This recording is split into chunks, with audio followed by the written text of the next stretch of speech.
Hey, welcome back. Welcome back for more Criminy Crime Crime, more Criminy Crime Crime Crime, and more Criminy Crime. And we're gonna watch, some more Criminy Crime Crime with Donut Operator and doing some Donut Operator reviews and some more reviews. Like and subscribe, and let's get into it.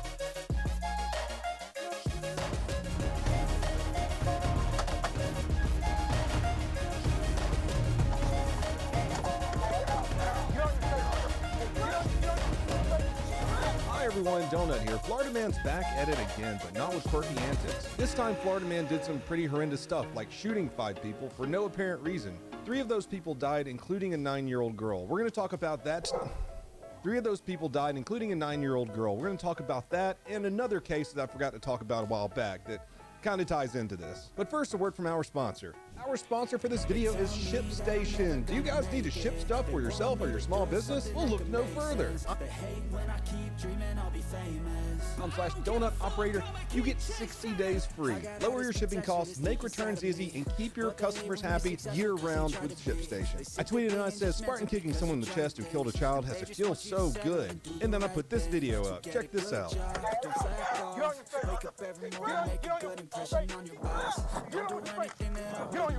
When you're making money, make sure you don't spend it too soon. Fuck that, I'll do what I wanna do. I got a different path from everyone, and that includes you. Justified. He wasn't being compliant. When the officers are pointing guns at you, saying "get on the ground," it doesn't mean hey, go from your hands up to your hands to your side, because you don't know what's in that person's waistband. You don't know if they're concealing a weapon. You don't know what they have in their pockets. And you want that person to rot in jail, not rot in a hole.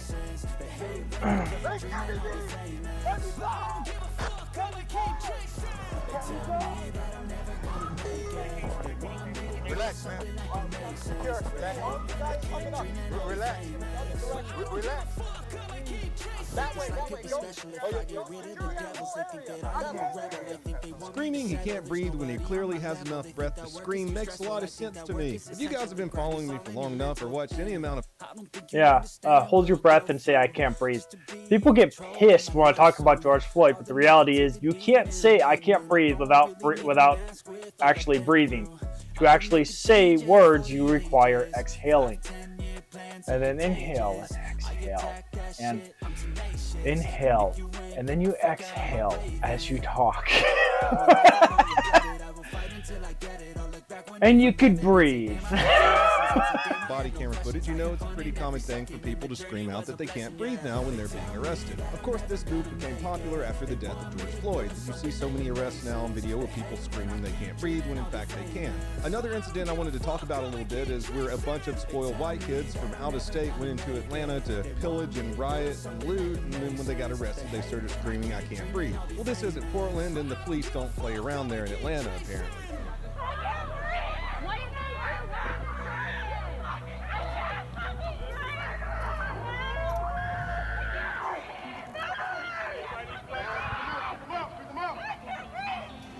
Justice. So you can hide it? Make it quick so you can hide it? We all got it on video. A dude I talked to quite a bit on Twitter who also thinks that Antifa dudes are the biggest shit in the world had this to say. He responded to the kick that we just watched, saying the mass murder suspect tried using the bail-in trick of repeatedly shouting, "I can't breathe," and they're killing me.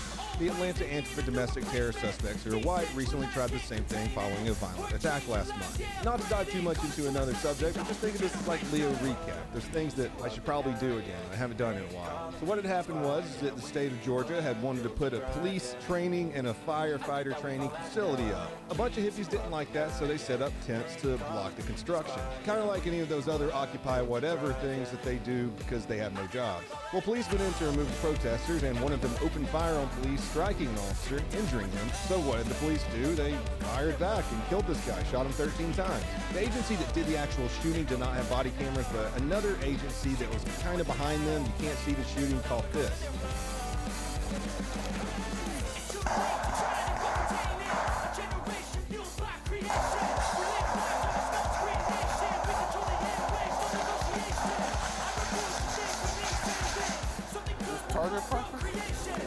Then people across the United States raised over $40,000 for the guy who shot at police. It's so weird. Not once on GoFundMe did they ever say that the guy shot a police officer and that's why he's dead. Anyways, the people that just got arrested in that video invited all their friends out because their comrade got shot. They were putting up stuff like this on Twitter. A call for retaliation. Consider this a call for reciprocal violence to be done to the police and their allies. Then they give a date and they're like, hey, come participate in a night of rage in order to honor the memory of our fallen comrade, the guy who shot at police.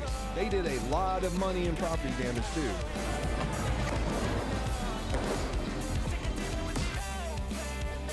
We got an ad.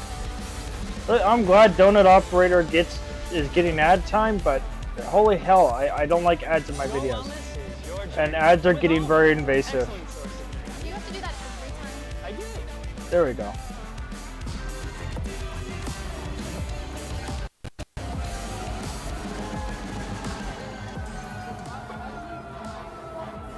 These fine human beings were arrested and charged with domestic terrorism and a bunch of other felonies. Hope I didn't go off the rails too much right there. I just forgot to talk about that last month. Back to our original video. Why did he get Spartan kicked in the chest in the first place? Orange County deputies responded to reports of someone being shot and found the suspect's first victim, 38-year-old Natasha Augustin. The shooter's cousin identified him and the hunt was on. A little bit later, police started getting reports of a shooting in the same exact area. A local reporter was on scene covering that shooting when the gunman showed back up to the scene of the shooting, shot and killed the reporter, and then shot and wounded another news photographer. The reporter, 24-year-old Dylan Lyons, died from his wounds, and the photographer made it to the hospital in time after being shot in the groin by the suspect. Well, if you didn't already hate this guy, it gets worse.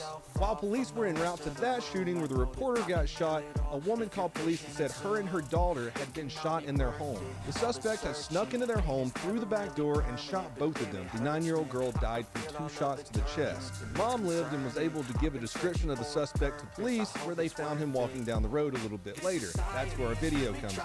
There's not much to break down other than that was a really good kick. This guy's a little baby back, and if you watch towards the end, they actually had to cut his gun out of his pants. He still had it on him. Somehow people in the comments were still saying that was just too much force.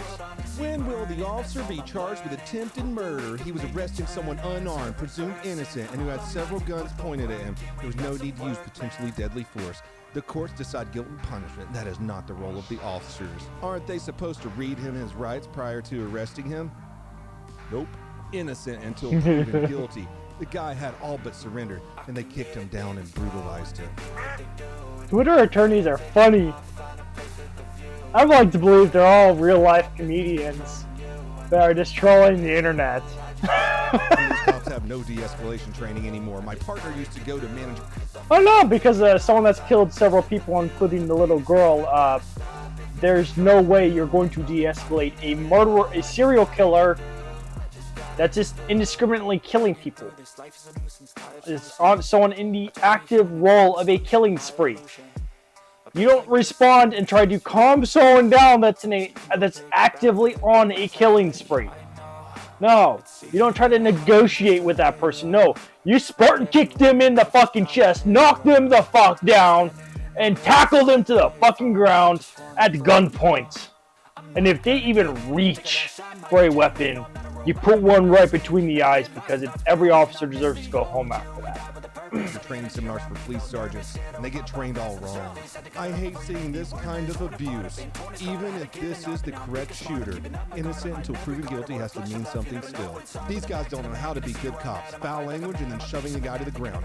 Always have to escalate. Seriously, fuck all you. I wish they would have just shot him. That was the perfect amount of force, and I'm not saying that because they were punishing him for what he did. He started to drop his hands. The police officer wanted to keep his gun on him, so he gave him a kick to the chest, and it worked out great. And I hope that decentralization fucking hurt. But, you know, in the end, he hurt a child, and I'm sure all the other prisoners will know about this, and he's probably going to get the broomstick treatment for as long as he's alive. Well, that's all I got for you guys today. I think I should start doing Leo recaps again, where I do a couple crimes in one video. I think that'd be kind of fun. I'm just doing that. If you want to help support the channel, as always, just go to donutoperator.com, where you can find all my other links.